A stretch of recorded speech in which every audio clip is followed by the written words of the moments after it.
તો વડોદરામાં એક મહિલાનો જીવ લેનાર રક્ષિતે કરેલા અકસ્માતના વધુ એક સીસીટીવી સામે આવ્યા છે।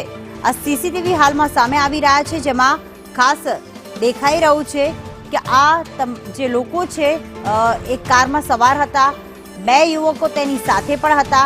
આ સીસીટીવીમાં મિત્ર સુરેશને ઘરે મૂકવા ગયાના પણ સીસીટીવી સામે આવી રહ્યા છે, એટલે કે કુલ 3 લોકો કારમાં સવાર હતા, જેમાંથી એક જે મિત્ર છે તેને ઘરે મૂકીને આવ્યા હતા। ખાસ 13 માર્ચે આ નબીરાએ અકસ્માત સર્જ્યો હતો, જેમાં 8 લોકોને ઈજા પહોંચાડી હતી, એક મહિલાનું મોત નીપજ્યું હતું।